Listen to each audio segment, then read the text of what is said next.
আজকের ব্লগে থাকছে দই মাছের একটা ইজি রেসিপি, খুব তাড়াতাড়ি হয়ে যাবে। পেলাম অনেক রকম হাতে বানানো পিঠে, আর ভিক্টোরিয়াতে নয়েজ কমপ্লেন যে কতটা সিরিয়াস হতে পারে তার রিয়েল এক্সাম্পল। এখন সকাল 7টার মতো বাজে, আজকে শুক্রবার। তো গুড মর্নিং এভরিওয়ান, কেমন আছো তোমরা সবাই? আশা করি সবাই তোমরা খুব ভালো আছো আর আনন্দে আছো। আমরাও বেশ ভালোই আছি। আমি সায়ন্তনী, আমার নতুন একটা ব্লগে তোমাদের সবাইকে স্বাগত জানাই। চলো আজকে দিনে গল্পটা তাহলে শুরু করি।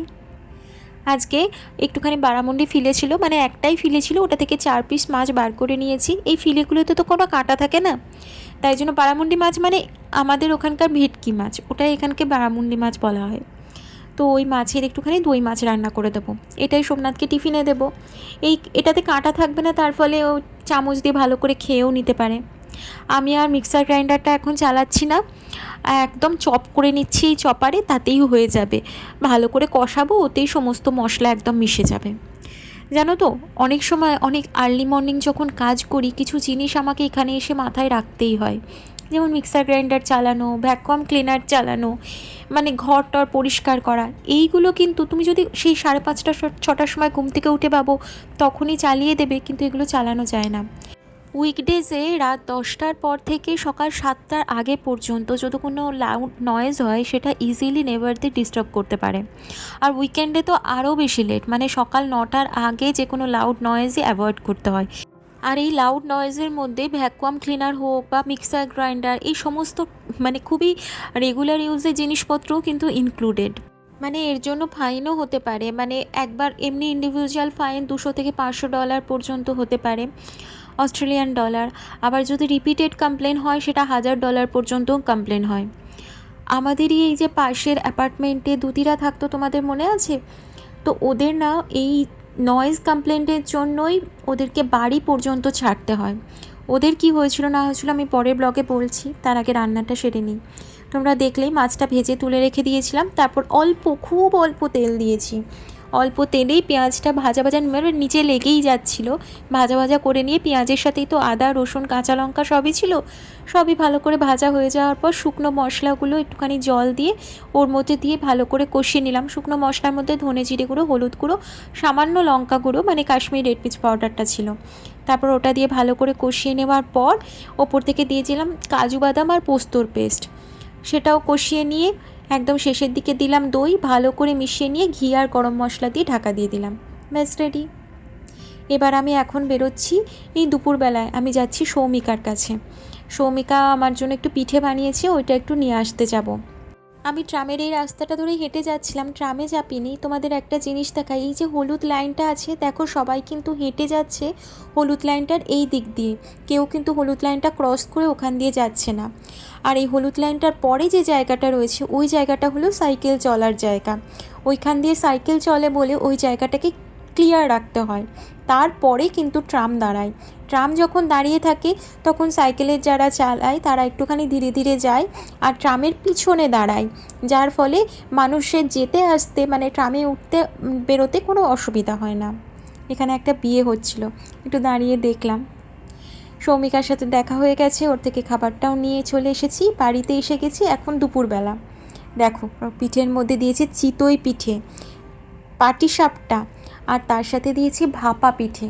চিতই পিঠে আমি কখনো খাইনি, ভাপা পিঠেও কখনো খাইনি। পাটিসাপটা আমি করি, আমাদের জেনারেলি পিঠের মধ্যে দুধ পুলি, সরু চাকলি, ভাজা পিঠে, গুড় পিঠে এইগুলো হয়।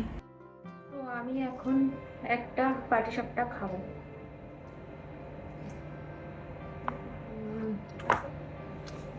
ক্ষীরের পাটিসাপটা অসাধারণ খেতে,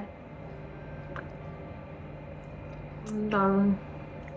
আজ অনেক দিন পর দুদিকে তোমরা দেখছো আমার ব্লগে। আজই ওরা চলে যাচ্ছে, তাই ভাবলাম এই ছোটো ছোটো মোমেন্টগুলো একটু আমার ব্লগে ক্যাপচার করে রাখি। এই মোমেন্টগুলো আমি তো আর পাবো না। দুদিদের বাড়ি ছেড়ে দিতে হচ্ছে শুধুমাত্র নয়েজ কমপ্লেন্টের জন্য। গত ডিসেম্বর মাস থেকেই ওদের নাকি কমপ্লেন আসা শুরু হয়। দুতির বয়স মাত্র 2 বছর, ওইটুকু বাচ্চাকে তো আর এক জায়গায় বসিয়ে রাখা যায় না, সারাদিন ছোটাছুটি করে, দৌড়াদৌড়ি করে। আমরাও আওয়াজ পেতাম, কিন্তু আমাদের কাছে এটা খুবই স্বাভাবিক মনে হতো, ছোটো বাচ্চা তো দৌড়াবেই। আর বরং আমাদের যখন দৌড়াদৌড়ির আওয়াজটা পেতাম না, তখনই ভাবতাম যে বাচ্চার শরীর ঠিক আছে তো, এরকম আর কি, বা ওরা হয়তো নেই। কিন্তু নিচের ফ্লোরের লোকজনদের এটা অসুবিধা হয়। ওরা কমপ্লেন জানাতে থাকে। বিল্ডিং ম্যানেজারকে প্রথমে কমপ্লেন জানানোর পর ওরা আর কি বিল্ডিং ম্যানেজার ওদেরকে জানায়, মানে দুতিদের জানায়, ভার্বালি জানায়।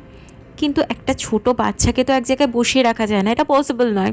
তার ফলে নেক্সট আবার কমপ্লেন আসে, আর তখন যে কমপ্লেনের মেলটা আসে ওটাতে পুরো সাউন্ড রেকর্ড করে সেই ক্লিপিংসগুলো সহ আসে মেলে।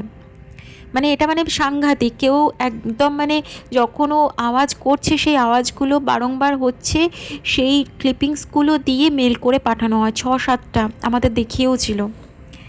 আর বলে দেওয়া হয় যে এই যদি 3বার এরকম কমপ্লেন আসে তাহলে ওদের বাড়ি ছেড়ে দিতে হবে। অলরেডি 2বার হয়ে গেছিলো, তাই ওরা আর রিস্ক নিল না, অ্যাপার্টমেন্ট ছেড়ে দিল। কারণ অ্যাপার্টমেন্টে আবার গেলে এরকম প্রবলেম আসতেই পারে, তাই ওরা একটা সাবার্বে বাড়ি নিয়ে এখন চলে যাচ্ছে। না হলে হয়তো ওরা আরও 6 মাস সেখানে থাকতো, লিস্টটা কন্টিনিউ করতো, কিন্তু উপায় ছিল না। এই নয়েজ কমপ্লেনটা এখানে খুব সিরিয়াসলি নেওয়া হয়। তাই যারা নতুন আসছো মেলবোর্নে আর বাড়িতে ছোটো বাচ্চা আছে তারা একটু আগে থেকে এই জিনিসগুলো মাথায় রেখো। ওদের জিনিসপত্র গোছানো হয়ে গেছে, গাড়িতে সমস্ত জিনিসপত্র উঠেও গেছে। এই সময় আমি একটুখানি চা আর একটুখানি পেঁয়াজি মতো ভেজেছিলাম, বিকেলের খাবারই 5:30 পৌনে 6টা মতো বাজে। খেয়ে ওরা বেরিয়ে যাচ্ছে। খারাপ লাগছে কিন্তু কিছু উপায়ও নেই। তোমরা দেখলে দুদিকে আমি খাটের মধ্যেই বসিয়ে রেখেছি, খাটের মধ্যেই দাপাদাপি করতে বললাম, যাতে আমাদের আবার না কমপ্লেন চলে আসে। এখানে আর কি খুব জোরে চিৎকার করে কথা বলাও যায় না একটা টাইমের পর আর কি। সোমনাথ অফিস থেকে চলে এসেছে, দুদিরা তো বেরিয়ে গেল। ওরা মোটামুটি 5:45 নাগাদ বেরোলো। তো আমরা এখন যাচ্ছি, আজকে আমাদের চিলি ইন্ডিয়াতে ডিনারের প্ল্যান, সবাই মিলে অ্যাপার্টমেন্টে। টাকাও টাকাও চলো চলো।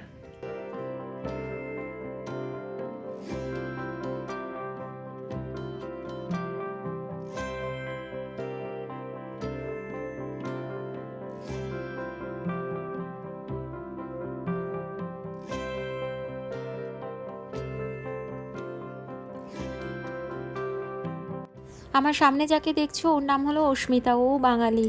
আবার একজন বাঙালিকে পেয়ে গেছি। এইদিকে মোহিত আরমানরা অর্ডার করে নিয়েছে পনির চিলি, পনির মাঞ্চুরিয়ান, পনির 65, এই সবই তো ওরা খাবে। এইগুলো জানোই আমাদের অ্যাপার্টমেন্ট থেকেই অ্যারেঞ্জ করে। আর আমরা নিয়েছিলাম চিকেন কড়াই আর গোট বিরিয়ানি। মিন আর হা ওরা হলো ভিয়েতনামিজ, ওরা অর্ডার করেছিল পালং চিকেন আর তার সাথে coconut rice.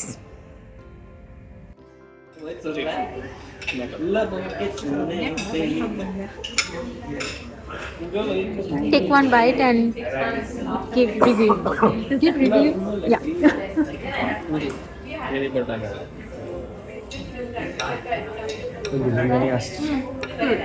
Good. And you now?